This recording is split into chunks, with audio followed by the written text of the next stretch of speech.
While I was helping pay the rent, my daughter-in-law called me a useless old woman in the family group chat, forgetting I was in it. So I stopped sending money. Let's see who's useless now. Subscribe for more life-changing stories and leave your thoughts in the comments. My hands trembled as I transferred $800 to Ryan's account, nearly half my substitute teacher's salary for the month. The confirmation dinged, and I stared at my bank balance, $912.63 to last until next month. I winced as I shifted my weight off my injured knee, still throbbing from my fall on the school steps 2 hours earlier. Not a single person had stopped to help. At least they'll have a good Thanksgiving, I whispered. Counting out coins for the bus ride home. Rain pelted against my umbrella as I limped up the stairs to my modest apartment, the one I'd managed to keep after John died 5 years ago. Inside, I hung my damp coat and immediately began preparing the turkey. 16 hours of cooking lay ahead, but I didn't mind. After 3 years of cancellations, my son and his family were finally coming for Thanksgiving dinner. I moved methodically through my tiny kitchen, chopping onions for stuffing, peeling potatoes, and preparing John's special cranberry sauce recipe. Every few minutes I checked my phone, half expecting the cancellation that haunted me.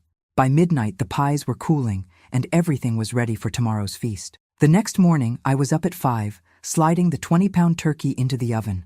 I hummed as I set the table with my best china, chipped in places but still elegant. I even bought sparkling cider for my teenage grandchildren, Emma and Tom, whom I barely knew anymore. At 4:30 p.m., with the turkey golden and the house filled with aromas of sage and cinnamon, my phone rang. Ryan's name flashed on the screen. "Mom?" His voice carried that familiar tone, the one that preceded disappointment. My stomach clenched. "You're not coming." Something came up. A really important networking opportunity with Vanessa's colleagues. "I see." My voice sounded hollow, even to my own ears. "We'll reschedule, I promise." In the background, I heard Vanessa's voice, slightly muffled but clear enough. "Tell her we have an important commitment, honey. She'll understand." She always does. Then came the unmistakable sound of laughter. "I'm sorry, Mom. You get it, right? This could really help my career." "Of course," I said automatically. "I understand." After hanging up, I stood motionless in my festive dress, surrounded by a feast prepared for ghosts. Methodically, I began wrapping each dish in foil. The food would last me weeks. As I stored the untouched pumpkin pie, my phone chimed with a notification. With numb fingers, I opened the app to find photos posted by Paul, my former colleague. Best Thanksgiving ever. The images showed Ryan, Vanessa, Emma, and Tom, all smiling broadly at an elegant dinner party in someone's mansion. They wore formal attire, champagne flutes raised in celebration. I zoomed in on Vanessa's neck. A new diamond pendant gleamed there, probably worth 3 times what I sent them monthly. My vision blurred as I noticed Ryan's expensive watch, the one I'd never seen before. For this dinner, I'd been deemed unworthy to attend. I'd transferred money I couldn't spare, money that meant working weekends, cleaning houses in addition to my teaching jobs. At 58, my body protested these extra hours with aches that kept me awake at night. I lowered myself onto a kitchen chair, surrounded by food no one would eat, in an apartment no one wanted to visit. The realization crashed down like a physical weight. I wasn't just lonely. I was being used. The tears came silently as I stared at those gleaming faces on my phone screen, wondering when exactly I had become invisible. Christmas brought a minor miracle. Ryan agreed to bring his family to my home. I spent 3 days decorating, hanging the ornaments John and I had collected over decades, baking Ryan's favorite cookies, and wrapping modest gifts I could ill afford. When the doorbell finally rang, my heart raced with anticipation. They were actually here. "Grandma," Emma said with practiced politeness as she air-kissed my cheek. At 16, she was almost a stranger to me now, her eyes immediately returning to her phone. 14-year-old Tom mumbled, "Hey," without looking up from his device. Neither reached for the gifts I'd placed under the tree. "Mother," Ryan nodded, handing me a generic gift bag from the drugstore. The tag read simply, "Mom," in Vanessa's handwriting. "The place smells interesting," Vanessa said, wrinkling her nose as she stepped inside. "Is that mothballs?" "Just potpourri," I replied softly, closing the door against the cold. "I made your favorite casserole, Ryan." "We already ate," Vanessa interjected. "I told Ryan we should call first, but you know men." She laughed sharply, glancing around my apartment with thinly veiled disdain. Throughout dinner, which only I ate while they picked at dessert, Vanessa interrupted me constantly. When I began a story about my teaching days, she cut in, "Kids learn so differently now. Those old methods are completely outdated." I noticed Ryan's silence, his complete deference to her every opinion. When had my confident, outspoken son become this quiet shadow? Emma mentioned she's struggling with algebra, I ventured. "I could help. I tutored math for years." Vanessa rolled her eyes dramatically. "No offense, Martha, but those antiquated techniques won't work with today's curriculum. We've hired an online tutor. Very expensive, but the best." I nodded, swallowing the retort that rose in my throat. The same antiquated techniques that had helped dozens of struggling students succeed.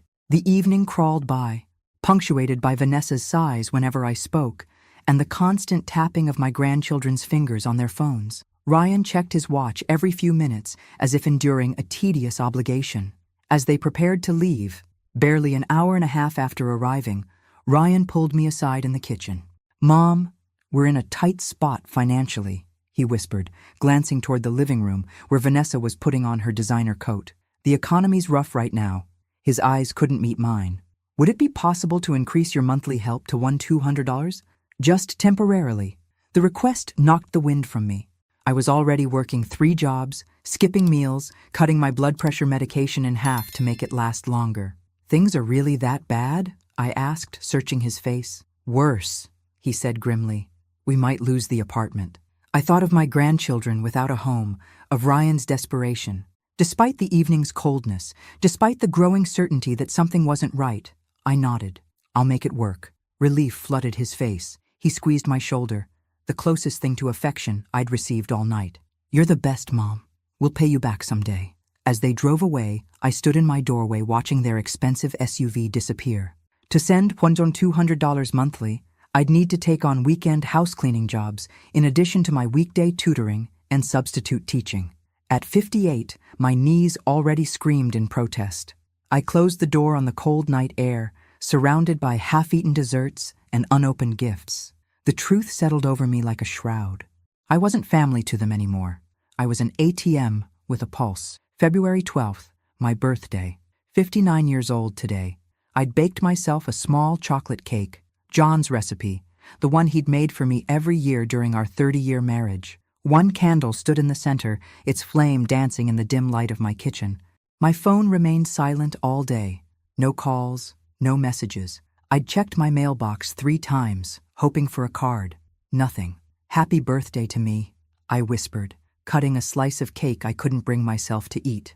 On the counter sat the old iPhone Ryan had given me for emergencies. I rarely used it except to check the family WhatsApp group he'd created supposedly to share photos of the kids. I hadn't posted anything there in months, but occasionally scrolled through to glimpse my grandchildren's lives I was no longer part of. Tonight, loneliness pushed me to pick it up. Perhaps someone had remembered after all. The group showed several new messages. The most recent photos showed Emma and Tom at an expensive amusement park, the kind that costs hundreds per ticket. I zoomed in on their smiling faces, touching the screen as if I could reach through it. Suddenly, the typing indicator appeared. Vanessa was online. My heart skipped. Maybe a belated birthday wish? Her message popped up. "Just lied to the useless old lady that we can't see her this weekend because Tom is sick. Actually, we're going to Aspen, but she sent $1,000 extra to help with medicine, LMAO. That covers our resort stay. Honestly, can't stand her smelly apartment and repetitive stories anymore. At least the old fool's money pays our rent and extras. LOL. Better she keeps thinking we're broke so she keeps financing our lifestyle." The idiot believes everything. Multiple laughing emojis followed. My hands shook violently. I waited, praying Ryan would defend me. Instead, his reply appeared. "Ha ha ha, I know, right? Don't be too harsh, babe. She's annoying with all that neediness, but we need her for now. Once we finally sell Dad's vacation house, the one she doesn't know exists, we can drop this charade. Until then, we put up with the occasional weepy calls. Small price for $1,800 monthly tax-free." Another user, Jessica R., Vanessa's work, responded, "You guys are evil, but I admire the strategy. Milk the old cow while she still produces." The phone slipped from my fingers. clattering on the table. My chest constricted so tightly, I couldn't breathe. I reread the messages, desperately searching for another interpretation. There was none. My son, my only child, was mocking me while deliberately extracting money he didn't need. Worse, he'd hidden property from me, property that likely came from John's estate. The single candle on my cake flickered, casting grotesque shadows across my kitchen. In its wavering light, I saw the truth of the past 5 years. Every canceled dinner, every eye roll, every rushed visit. It wasn't just indifference, it was calculated contempt. I'd been sending nearly half my income to people who laughed at my sacrifice, working multiple jobs, skipping meals, postponing medical care, all while they vacationed in Aspen and purchased jewelry. The most brutal revelation wasn't the financial deception. It was knowing my son, the baby I'd nursed, the boy I'd raised alone after John died, saw me as nothing more than a resource to exploit, a useless old lady, a cow to be milked. The candle guttered out, plunging the kitchen into darkness. In that moment, something inside me died too, something trusting and maternal that had survived decades of disappointment.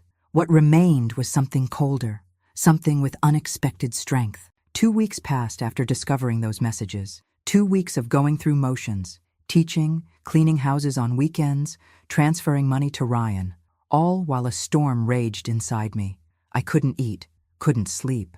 My body moved through the world like an empty shell. When Dr. Wilson's nurse called about my routine blood pressure check, I almost canceled. What was the point? But some lingering sense of self-preservation made me keep the appointment. Your blood pressure is dangerously high, Martha. Dr. Wilson frowned at the reading. 189/110. This puts you at risk for a stroke. I nodded absently, barely hearing him. Martha, his firm tone cut through my fog. Something's wrong beyond your numbers. I've been your doctor for 20 years. Talk to me. Maybe it was his kind eyes, so unlike Ryan's evasive gaze. Maybe it was simply having no one else to tell. Whatever the reason, the dam broke. I told him everything. The messages, the exploitation, the years of sacrifice while they secretly prospered. When I finished, he sat silently, hands steepled under his chin. Finally, he sighed deeply.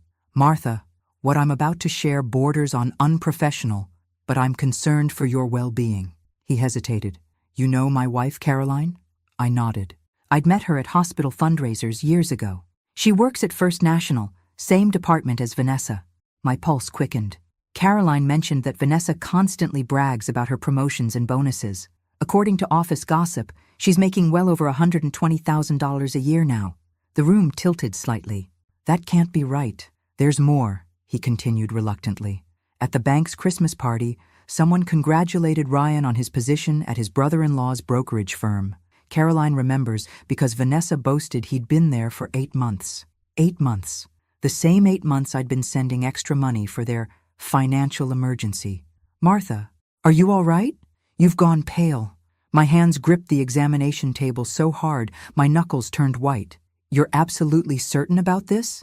Caroline doesn't gossip idly, he confirmed. Martha, how much have you been sending them? Almost everything, I whispered. I've been cleaning houses on weekends just to make rent.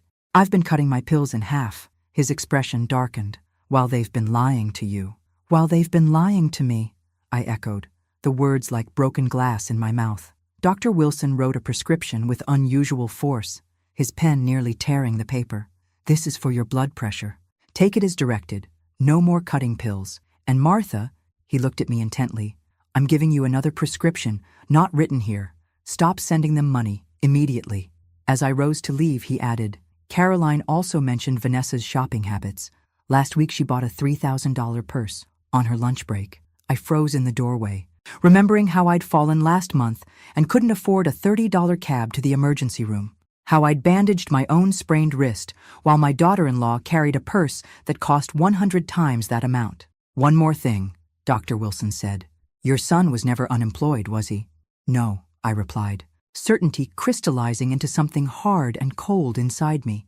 It appears he wasn't. Driving home, my mind replayed conversations from the past 5 years, reinterpreting every interaction through this new lens of truth, the casual cruelty, the constant excuses, the increasing demands paired with decreasing affection. By the time I parked at my apartment building, something had changed. The shock and hurt remained, but alongside them grew something unfamiliar, something with teeth. I wasn't just angry. I was awakening. That night after seeing Dr. Wilson, sleep evaded me. I paced my small apartment, his revelations echoing in my mind. For 5 years, I'd made myself smaller, working multiple jobs, skipping meals, rationing medicine, while my son and his wife lived in luxury. At 3 a.m., I flipped on my bathroom light and truly looked at myself for the first time in years. The woman in the mirror was a stranger, hair gray and untended, dark circles beneath dull eyes, shoulders permanently curved from years of invisible weight. "Who are you?" I whispered to my reflection. This woman had allowed herself to be diminished, exploited, and discarded. She had believed she deserved it. She had accepted crumbs of affection in exchange for her dignity. "Enough," I told the mirror firmly. "This ends now." My hands stopped shaking. My voice lost its tremor.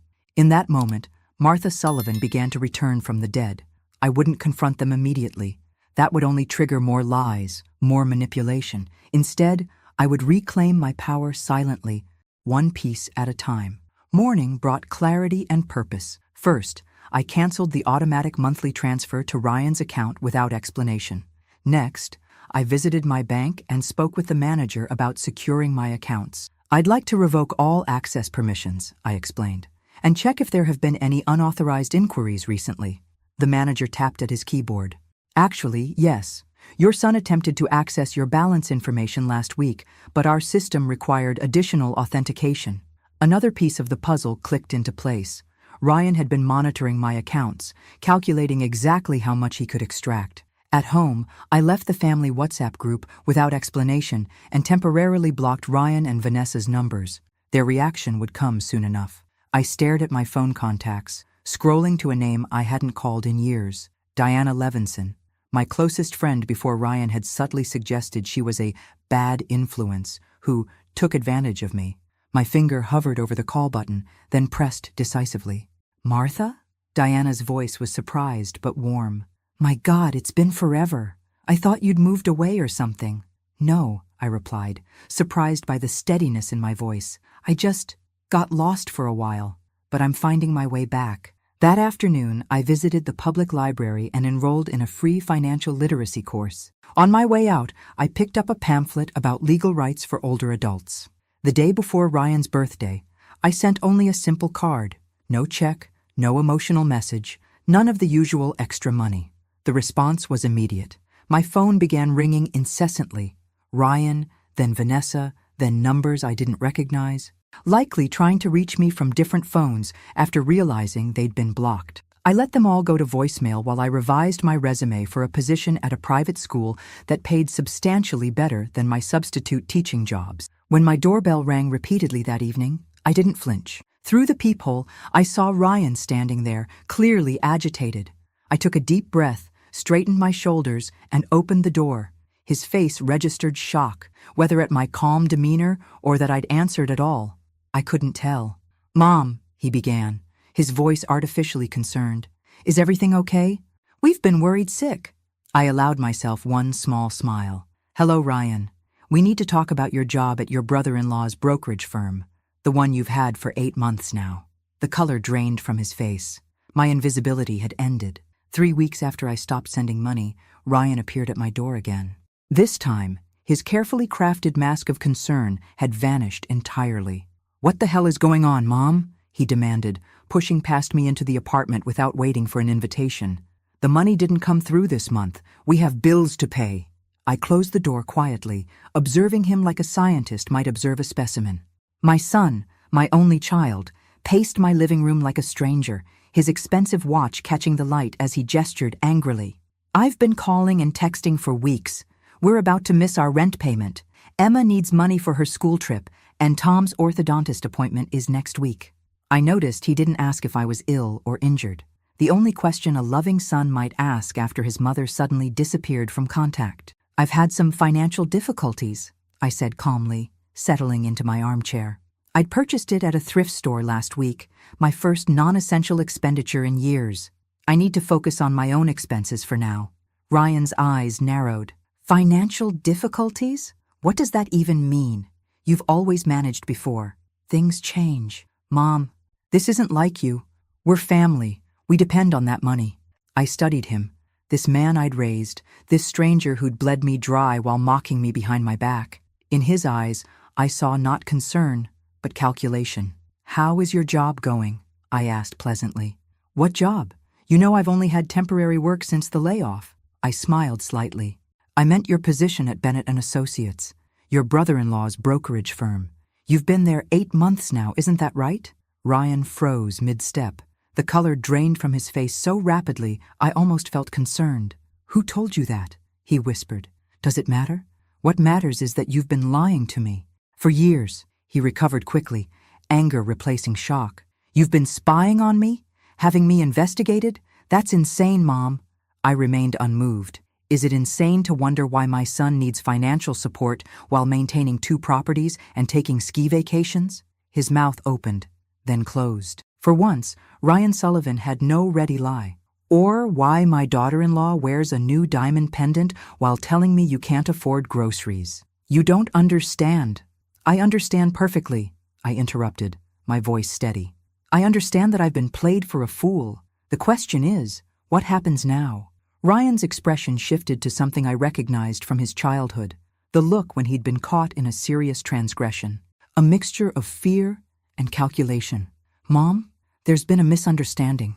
Yes, I got a job recently, but our finances are still recovering from the years of unemployment. We genuinely need help. I stood up, surprising myself with how steady I felt. Ryan, I believe we've said everything necessary for today. I think you should leave. You're abandoning your family when we need you, he hissed, desperation making him ugly. After everything we've done for you, keeping you involved in our lives, visiting when we can. What you've done for me. My laugh sounded foreign to my ears. Get out, Ryan. We'll discuss this when you're ready to tell the truth. I opened the door and waited. For a moment, I thought he might refuse, might continue this futile performance. Instead, he stalked past me, pausing at the threshold. You'll regret this, he warned. You need us more than we need you. I closed the door behind him without reply, leaning against it as his footsteps receded down the hallway. For the first time in years, I felt something extraordinary. I felt powerful. The confrontation with Ryan left me shaken, but resolute. I needed to know exactly what I was dealing with. I'd glimpsed the tip of an iceberg, but intuition told me the deception ran deeper. I found Bradley Cooper through an ad in the community paper. Retired PI. Affordable rates.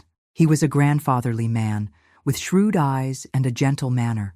I'm not looking for revenge, I explained during our first meeting at a diner near my apartment.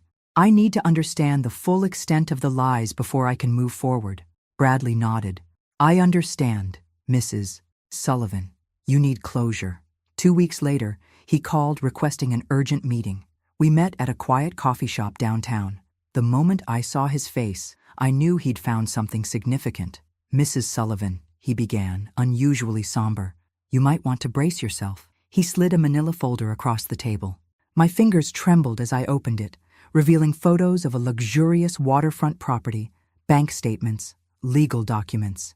Is this the vacation house Ryan mentioned in the messages? I asked, examining a photo of an elegant colonial-style home with a private dock. No, Bradley pointed to the deed date. This property was purchased 3 months after your husband's death. The source of funds is what you need to see.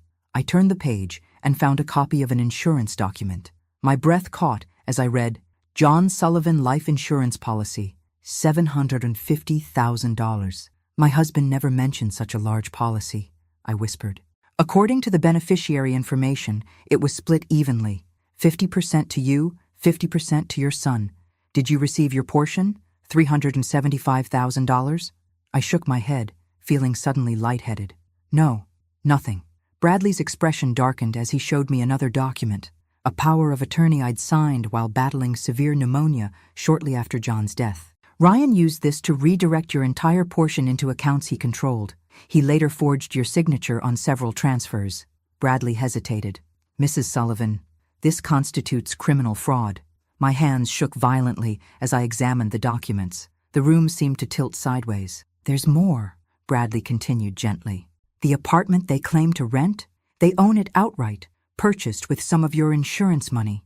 There was never any rent to pay. Each revelation hit like a physical blow. Vanessa hadn't just received promotions. She'd inherited substantially from her grandmother 2 years earlier. Ryan managed significant investments. Their temporary jobs were elaborate fictions. They've been extracting money from you while living in luxury, Bradley concluded. And I found evidence they're planning to sell your apartment. The property was transferred to Ryan's name through documents manipulated by his friend Joseph Miller, an attorney who handled your husband's estate. The coffee shop faded around me as the brutal truth crystallized. For 5 years, I'd lived in self-imposed poverty, working multiple jobs, skipping meals, rationing medicine, while my son lived lavishly on money that legally belonged to me. Mrs. Sullivan, are you all right? I raised my eyes from the devastating evidence before me. Something had changed in me, something fundamental and irreversible. I'm better than I've been in years, Mr. Cooper, I said, surprised by the steadiness in my voice. For the first time, I'm seeing clearly. What will you do now? He asked quietly. I closed the folder with newfound determination. Whatever is necessary to reclaim what's mine. The invisible woman was becoming visible, and she was furious. Armed with Bradley Cooper's evidence, I sought legal counsel. Douglas Freeman, a silver-haired attorney specializing in elder financial abuse, reviewed my documents with growing indignation. Mrs. Sullivan, you have a rock-solid case for fraud and misappropriation, he stated firmly. Your son could face significant criminal penalties. The word criminal made my heart constrict. Despite everything, the thought of Ryan in prison troubled me deeply. Is there another option? I asked quietly. Douglas leaned forward. We could pursue civil remedies first. Demand full restitution, transfer of properties, legal fees. It would give him a chance to avoid criminal charges. I nodded, relieved. That's where I want to start. He may not cooperate, Douglas warned. People who commit this kind of betrayal rarely accept responsibility easily. Then we escalate, I replied, surprising myself with my resolve. But I want to try this way first. Over the next weeks, I methodically built my case. Douglas helped me document every transfer I'd made to Ryan over 5 years, nearly $50,000 from my meager income. We gathered bank records, text message histories, forged documents, and Bradley's findings about the hidden properties and insurance money. Meanwhile, Ryan and Vanessa intensified their attempts to contact me. Their messages evolved from concerned to desperate to threatening. Mom, please call us. We're worried about you. Ryan. Martha, if you're upset about something, we should talk. Vanessa. Mom, our electricity is about to be shut off. The kids are suffering. Ryan. This silent treatment is incredibly immature. Martha. Vanessa. If you don't respond, we'll need to call the police for a wellness check. Ryan. I maintained radio silence, responding only with brief text messages. I'm fine, just going through some personal matters, or need some space right now. Each message fueled their frustration, proof they cared more about the money than my well-being. During this time, I made other changes. I accepted the private school teaching position, increasing my income by 40%. I joined a community center exercise class, slowly rebuilding my physical strength. I reconnected with old friends Ryan had subtly separated me from years ago. Most importantly, I began seeing a therapist, Dr. Levine, who specialized in family trauma. What you're experiencing is a profound betrayal, she explained during our second session. It's natural to feel grief, rage, and confusion simultaneously. The strange thing is, I confessed, alongside the pain, I feel something else, something almost like liberation. She nodded. For years you've been controlled by their narratives and needs. Now you're reclaiming your autonomy. Meanwhile, Douglas prepared legal documents formally demanding restitution of all misappropriated funds, transfer of properties purchased with my insurance money, and additional compensation for emotional damages. When should we serve them? I asked during our final strategy meeting. The element of surprise works in our favor, he advised, but there's another approach we could consider. I'm listening. Rather than sending formal documents first, you could invite them to a meeting. Face-to-face confrontation can be powerful and might avoid a protracted legal battle. The thought of facing Ryan and Vanessa with the truth terrified and energized me simultaneously. After 5 years of invisibility, I would make them see me. I composed a brief text. I'd like you all to come to dinner next Saturday at 6 p.m. I have some news to share. Ryan's response came instantly. We'll be there. So glad you're feeling better, Mom. In his eagerness to restore the flow of money, he didn't notice the shift in power. The predator had become the prey, and I was done being hunted. My apartment looked different the evening of the dinner.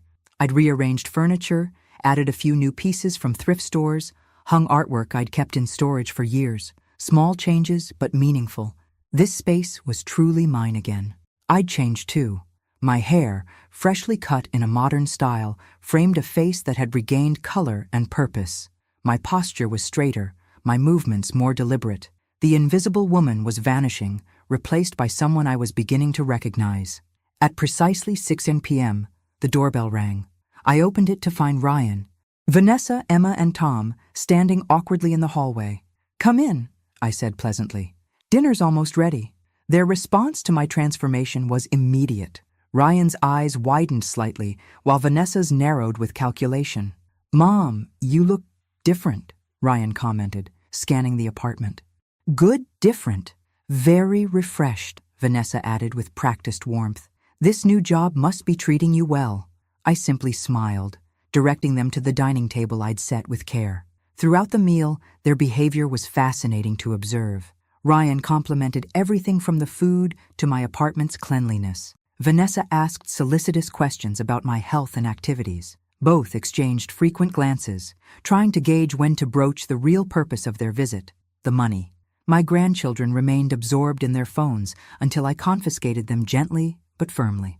No devices at dinner tonight. We have important family matters to discuss. Ryan seized the opening. Speaking of family matters, Mom, you seem to be doing really well. That new job must be paying nicely. I'm exploring new opportunities, I replied enigmatically. Vanessa leaned forward. Where exactly are you working now? Martha, here and there, I said, serving dessert. Emma, Tom, would you help me bring coffee from the kitchen? In the kitchen, I showed them photos of themselves as young children. Remember when I used to take you to the zoo every month? You loved feeding the giraffes. Their expressions softened with genuine, if distant, memories. Why did you stop visiting us? Tom asked quietly. Did your parents say I stopped? I countered gently. Their confused expressions told me everything. Back at the table, I served coffee and then calmly placed a folder beside my plate. Before we continue, I want to record this conversation. I set my phone on the table, voice recorder running. For everyone's legal protection. Ryan's cup froze halfway to his lips. Legal protection? What are you talking about? I opened the folder, arranging its contents methodically. Bank statements showing my transfers to Ryan, copies of the forged insurance documents, photos of the Newport house and their rented apartment, and printouts of the WhatsApp messages. For 5 years, I began evenly. I believed my life had to be one of sacrifice to help my struggling son. I worked multiple jobs at nearly 60, skipped meals, rationed medicine, all to send whatever I could to you. I pressed play on my phone. Vanessa's voice filled the room. Sugar, the old cow, while she still produces milk, followed by Ryan's laughter. Meanwhile, I continued, indicating the documents, you were living in 2 properties, concealed $375,000 of my insurance money, and planned to take this apartment, which, I've discovered, legally belongs to me. I turned to my grandchildren, whose faces reflected genuine shock. Did your parents ever tell you I chose not to see you? Or have you also been part of this deception? Emma began crying silently. Now, I said, my voice steady despite my racing heart, I'd like to discuss how you plan to return the $642,753 that legally belongs to me. That legally, plus interest and emotional damages, of course. Ryan started to rise, but I cut him off. Your attorney has been notified, and mine is waiting for my call by 9 p.m. confirming I'm safe. If he doesn't hear from me, he'll file all criminal charges first thing tomorrow. The silence was broken only by Tom's fork clattering to the floor. The room froze in a tableau of exposed deceit. Ryan recovered first, his shock morphing into indignation. This is insane, he sputtered, pushing back from the table. You're taking things completely out of context. Vanessa's face hardened. Spying on us? Hiring investigators? Martha, I never thought you'd stoop so low. I remained perfectly still, allowing their denials to echo hollowly in the room. Then I simply pressed play on my phone again, letting Vanessa's voice fill the space. Sugar the old cow while she still produces milk. That's That was a joke, Vanessa protested, her composure cracking. You weren't supposed to see that? Exactly, I replied softly. I wasn't supposed to know how you really felt. Ryan switched tactics, his expression softening into the contrite look I'd seen countless times. Mom, we've made mistakes, yes, but you always had everything while we struggled to build a life. You lived comfortably in this apartment while you what? Ryan? I interrupted.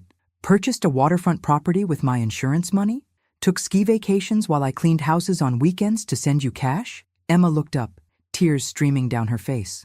Grandma, did you really work 3 jobs to send us money? While they said you were too busy to visit us? The genuine shock in her voice confirmed what I'd suspected. My grandchildren had been manipulated too. Yes, Emma, I answered gently. I worked myself to exhaustion, believing your father was unemployed and you were struggling. Tom's face reddened as he turned to his father. You said Grandma was selfish and didn't care about us. You said she had plenty of money but wouldn't help. Ryan's face drained of color. Vanessa jumped in, her voice honey-laced poison. Martha, clearly there's been a misunderstanding. We never intended— Please stop, I said, raising my hand. I have documentation of every transaction, every forged signature, every fraudulent transfer.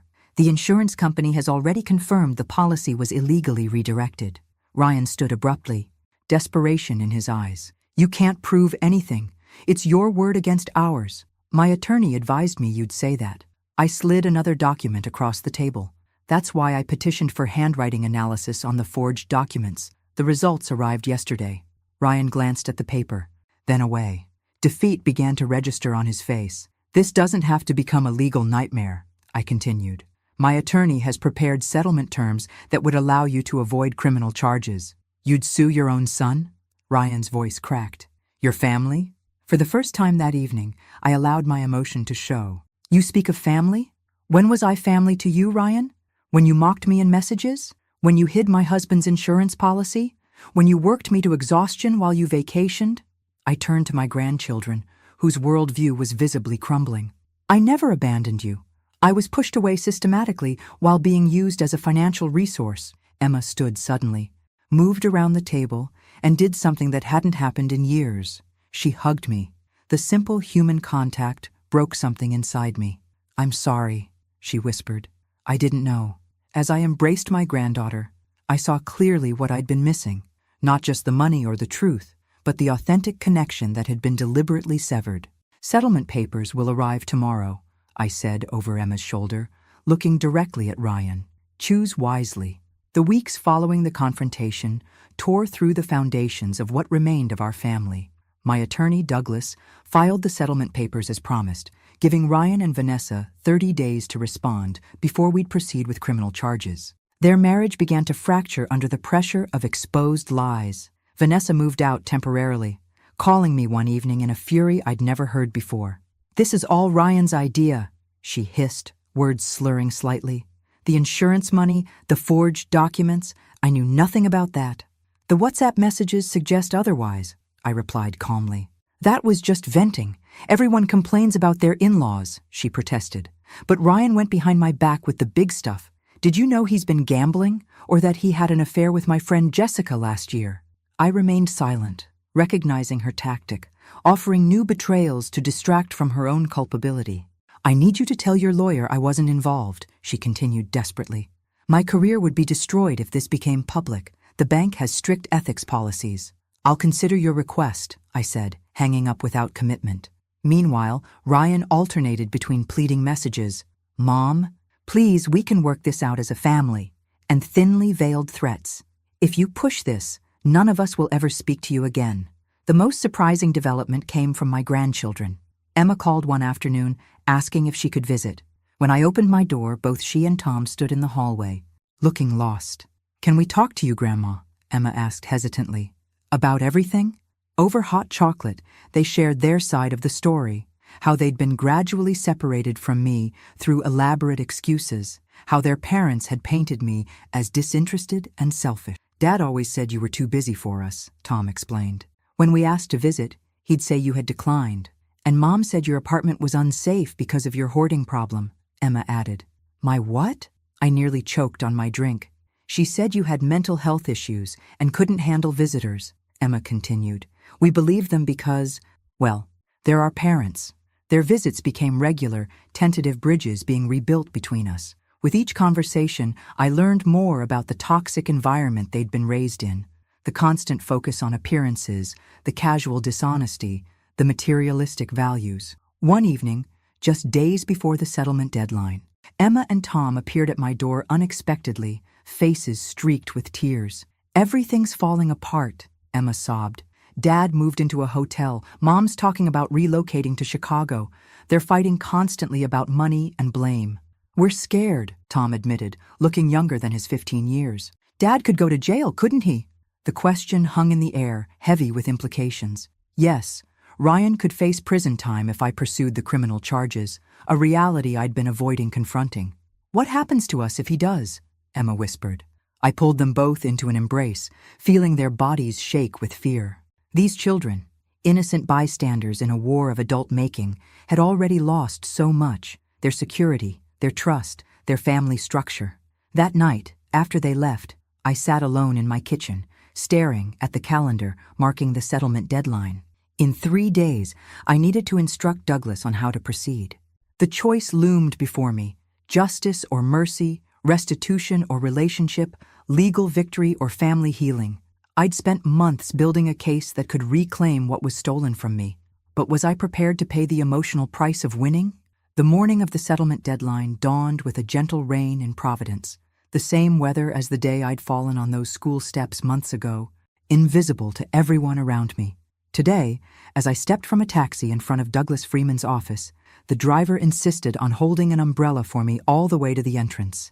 Inside the conference room, tension hung thick in the air. Ryan sat hunched, looking years older than when this began. Vanessa maintained her composure despite her disheveled appearance. My grandchildren waited silently in a corner, alongside an elderly woman I didn't immediately recognize. This is my mother, Eleanor, Vanessa introduced reluctantly. She wanted to be here. The 82-year-old woman approached me, leaning on a cane. Mrs. Sullivan, I knew nothing of what my daughter was doing. When I found out, I insisted she come today and accept whatever terms you propose. I nodded, surprised by this unexpected ally, and signaled Douglas to begin.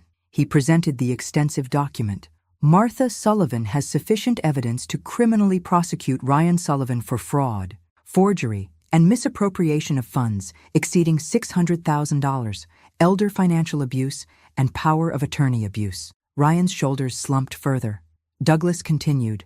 However, she is willing to forego criminal charges under the following non-negotiable conditions. The agreement was meticulous.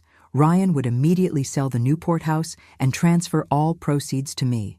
The rented apartment would be sold within 6 months, with 70% of the value coming to me. Ryan would additionally pay $2,000 monthly for 5 years. I would have regular visitation rights with my grandchildren, including 1 month each summer. There's also a behavior clause, Douglas added. Any attempt to disparage Martha to the grandchildren or community will result in immediate reinstatement of criminal proceedings. Ryan, facing the very real possibility of prison, signed without objection. Vanessa attempted to argue about the apartment sale, but a single look from her mother silenced her. Why are you doing this, Martha?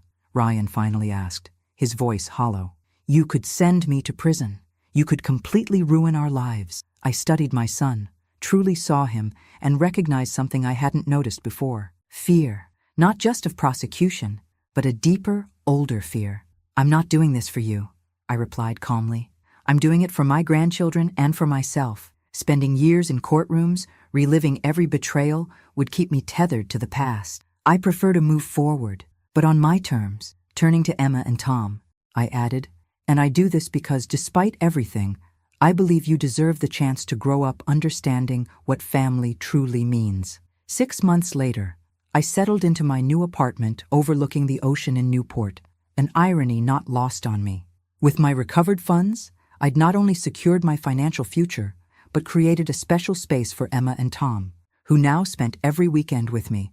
My phone rang, Caroline Wilson, inviting me to another meeting of the group I'd founded, Second Chances After 50, a program helping older women identify and combat financial and emotional abuse. Ryan, now working as a teaching assistant at a community school after losing his brokerage position, had begun therapy and was slowly rebuilding a relationship with me, a painful but necessary process for us both. Vanessa had disappeared after their divorce, moving to another state, but her mother Eleanor had surprisingly become my friend and ally.